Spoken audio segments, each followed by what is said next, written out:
আমি কথা বাড়াবো না। ইতিমধ্যে আপনারা অনেক কথা বলেছেন। আব্দুল মান্নান তালুকদার যখন কনভেনার ছিলেন, আমরা অনেকেই যুদ্ধ আহ্বায়ক ছিলাম, যে সভাপতি ছিলেন, আমি সহসভাপতি ছিলাম। আইজুল ওয়াদুল্লাহ সাংগঠনিক সম্পাদক ছিলেন, আমার পাশে স্বামী বাজুল রানা, সৈয়দ, তারপরে হুমায়ুন ইসলাম খান, অনেক নেতৃবৃন্দ আমরা তার পাশে কাজ করেছি। আমরা কাজের মধ্যে কোনো ত্রুটি দেখি নাই, একদম কাছে দেখা যায়। দীর্ঘ সময়, দীর্ঘ পথ চলা, সেই 90 থেকে আমরা শুরু করেছি তার সঙ্গে একসাথে পথ চলা, রাজনীতির পথ চলা। সেই পথ চলায় আমরা তার মধ্যে কোনো ত্রুটি দেখি নাই। আল্লাহর কি নির্মম পরিহাস এবং কি সৌভাগ্য দেখাই। মির্জা মরুজ্জামান এবং আব্দুল মান্নান তালুকদার দুই জনে একই তারে বাধা বলি না। মুরাদ মান্নান। গতকালকে ছিল মির্জা মরুজ্জামান সাহেবের 30তম শাহাদত বার্ষিকী। রব্বুল আলামিনের অশেষ মেহেরবানি, সেই 18ই জুলাই তার বন্ধু আব্দুল মান্নান তালুকদার আমাদের ছেড়ে চলে গেলেন। আমরা সবাই দোয়া করি রব্বুল আলামিন তার জীবনের সকল গুনাহ খাতা মাফ করে দিয়ে তাকে জান্নাতুল ফেরদৌস দান করুন। আমিন। আমরা এখানে যারা আসছি, এটাই কিন্তু আমাদের সবার অভিপ্রায়। সুতরাং সবাই খাস করে দোয়া করি এবং সেই সঙ্গে আমরা নিজেরা তওবা করি।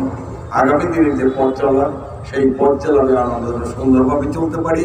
রব্বুল আলামিন আমাদের সবাইকে যেন হেদায়েত দান করেন। রব্বুল আলামিন আমাদের সবাইকে যেন মাফ করেন। কবরবাসী যারা আছেন তাদেরকে মাফ করেন।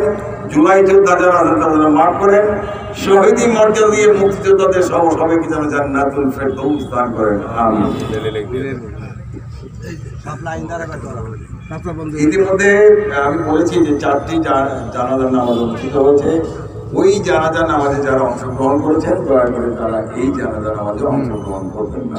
এখন তার একমত এখানে উপস্থিত আছেন লেলিন, আমাদের মান্নান ভাইয়ের ছেলে, লেলিন জেলা বিএনপি সদস্য, তার পরিবারের পক্ষ থেকে যদি কথা বলছেন। স্বামী যদিও তার শ্যালো, তবু ছেলে বলছেন।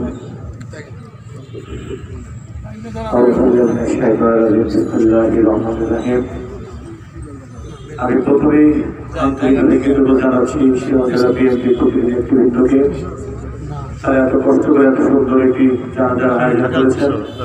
এবং আমি স্থায়ী কমিটির সদস্য মামাকেও আন্তরিকভাবে অভিনন্দন জানাচ্ছি। কৃতজ্ঞতা জ্ঞাপন করছি, উনি গতকাল আপনারা জানাজায় অংশগ্রহণ করেছিলেন। এবং সেই সাথে শুধু একটি কথা বলতে চাই, আপনারা জানেন আমার বাবা দীর্ঘদিন জেলা বিএনপি সভাপতি ছিলেন, দীর্ঘ 4 বার রায়গঞ্জ তারা সরকারে এমপি ছিলেন। উনি চলার পথে যদি উনি আপনাদেরকে কোনো ধরনের কোনো দুঃখ দিয়ে থাকেন, আল্লাহর ওয়াস্তে আজকে আপনাদেরকে মাফ করে দিবেন। আর একটি কথা সেটি হচ্ছে যে আজ তো আমি অভিভাবক হয়ে গেলাম, আমি জেলা বিএনপির কাছে আন্তরিকভাবে অনুরোধ করবো যে আমাদেরকে আপনারা অভিভাবকের দিকে, অভিভাবকের দিকে আমাদেরকে দেখে রাখবেন। এবং সেই সাথে যদি আমার বাবার কাছে না পাওয়া কারো কাছে থাকে, যদি আমার বাবার কাছে না পাওয়া থাকে, দয়া করে আমাকে জানাবেন।